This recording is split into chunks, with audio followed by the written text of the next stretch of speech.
Pour ceux qui ont raté les épisodes précédents, on vient de parler des algies de la face. C'était hyper intéressant. Et là, je vais te présenter d'abord. Tu t'appelles Hubert Hardy et tu es chirurgien maxillofacial à Rouen. Et là, tu viens nous parler des lésions cutanéo-muqueuses.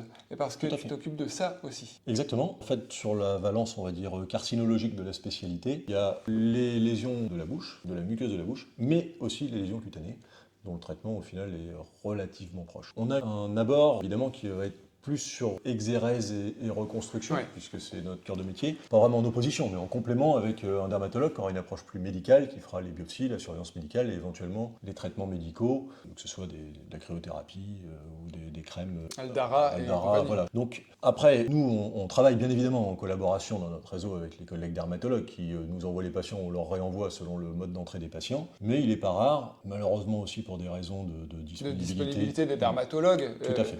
Nous, on se forme en médecine générale à la dermoscopie de plus en plus, et c'est vrai que... C'est un très gros problème de santé publique, je ne reproche pas aux collègues dermatologues, mais il y a énormément de patients qui ont des tumeurs cutanées, ou en bouche aussi d'ailleurs, il y en aura de plus en plus. Dans 20 ans, les perspectives disent qu'on aura plus de tumeurs cutanées enlevées que de dents de sagesse, autant dire que ça va quand même être assez fréquent chaque année. À cause du réchauffement climatique ou des choses comme ça Le vieillissement de la population, l'exposition solaire. Ok, pas dans la bouche par contre. Alors, non, alors dans la bouche, plus pour d'autres motifs viraux ou auto-immuns. Ok. C'est important. Le petit avantage, entre guillemets, qu'on pourrait avoir quand on reçoit les patients, c'est que quand on fait le prélèvement, qu'on a l'histologie, ça va quand même beaucoup plus vite après pour accélérer la prise en charge dans le réseau de soins spécialisés, que ce soit le dermatologue, l'oncologue, etc. Bien sûr. Ok. On a parlé des lésions de la bouche, tu veux en dire un petit mot? Alors, je pense qu'il est important de bien rappeler les facteurs de risque, parce que certains sont très très connus et évidents, mais d'autres sont malheureusement très fréquents et beaucoup moins souvent évoqués. Bien évidemment, on retient alcool et tabac, qui sont les deux critères historiques, on va dire, mais qui sont en forte décroissance depuis quelques années, même si on reste une région particulièrement exposée. Ce qui augmente énormément, c'est l'HPV. Je sais que oui, en tant que j'ai une généraliste, patiente très sensibilisé. qui ne l'attendait pas du tout à 50 ans. Malheureusement, et c'est souvent des lésions qui sont chez les sujets jeunes, sans autre facteur de risque. Des sujets, même parfois très jeunes, malheureusement, chaque année, on a plusieurs patients de moins de 30 ou 40 ans qui sont atteints, avec souvent des lésions plus avancées parce qu'il y a du retard diagnostique, on ne pense pas forcément chez ces patients-là.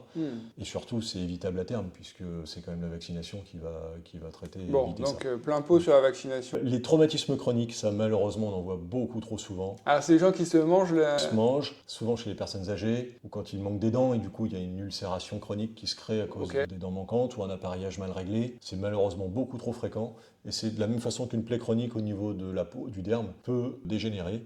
On a des dégénérescences malignes de plaies chroniques. Et là encore, on a des retards parce qu'on ne pense pas forcément à regarder dans la bouche ou on ne pense pas forcément à cette cause. Et puis, un peu plus rare, mais c'est quand même pas si rare, ce sont les lésions précancéreuses. Alors, l'érythroplasie, c'est-à-dire la tache rouge, ça c'est vraiment assez rare. C'est quasiment un coup sûr du cancer. Donc, quand on voit une tache rouge dans la bouche, il vaut mieux adresser dans le doute plutôt que de passer à côté. Et les leucoplasies, donc les taches blanches, ça, c'est nettement plus fréquent. Par leucoplasie, j'entends les plaques blanches qui ne se décollent pas, par opposition aux plaques blanches qui se décollent, qu'on a dans la candidose, qui est un diagnostic différentiel. Là, je pense plutôt à des pathologies comme le lichen plan buccal. C'est assez fréquent. Enfin, il y a une composante auto-immune. Ça touche fréquemment les femmes. C'est le profil de la pathologie auto-immune. C'est la femme de plus de 50 ans, pas de facteur de risque.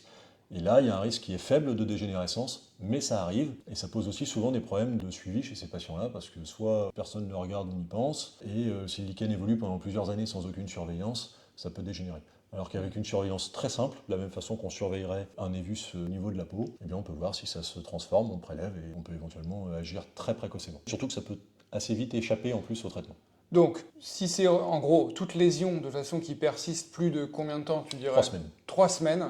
3 semaines, là, si on n'a pas de facteur de risque. Il faut s'en occuper. En biopsie, oui. Il faut s'en occuper. Ouais, tout à fait.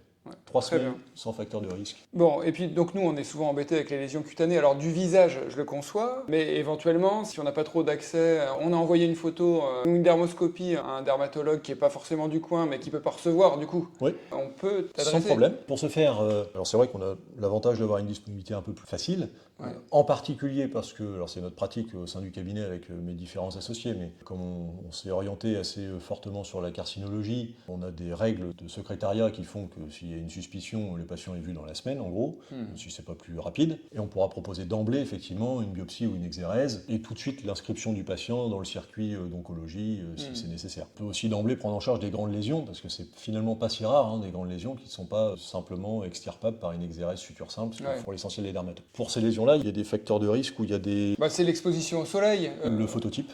Oui, ouais. Celte, on va dire, pour peau claire et cheveux roux. Les plaies chroniques, il faut y penser. Et il faut penser donc à certaines lésions précancéreuses cutanées. Je pense au kératoacanthome par exemple. En tout cas, il ne faut pas hésiter dans le doute. En particulier les zones dites à risque, que sont les zones périorificielles. Autour de la paupière, du nez, de la bouche, les oreilles. C'est souvent plus délicat d'exérèse. C'est mieux quand on peut agir très en amont. J'ai des patients qui ont des lipomes, là, ou des des sortes loupes. de gros kystes. Oui, des loupes. Des loupes, oui. Voilà. Alors ça a l'avantage de ne pas être cancéreux, mais ça s'enlève assez aisément. Hein. Ouais, c'est bon à savoir parce que c'est pas Oui, toujours... tout à fait. C'est un peu comme un kyste sébacé, on va dire, du cuir chevelu. Voilà. Ok, donc lésion de plus de 3 semaines, hein, avec facteur de risque, biopsie.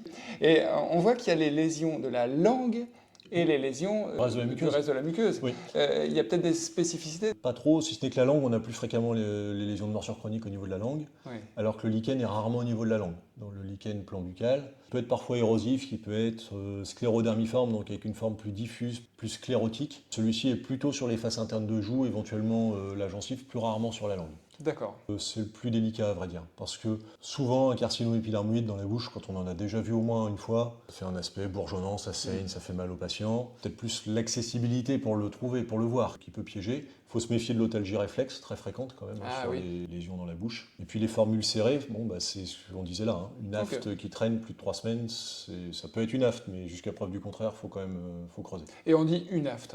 C'est jamais trop. Bon, on verra bien. Une aftose. On laisse tout le monde vérifier. On va dire une aftose.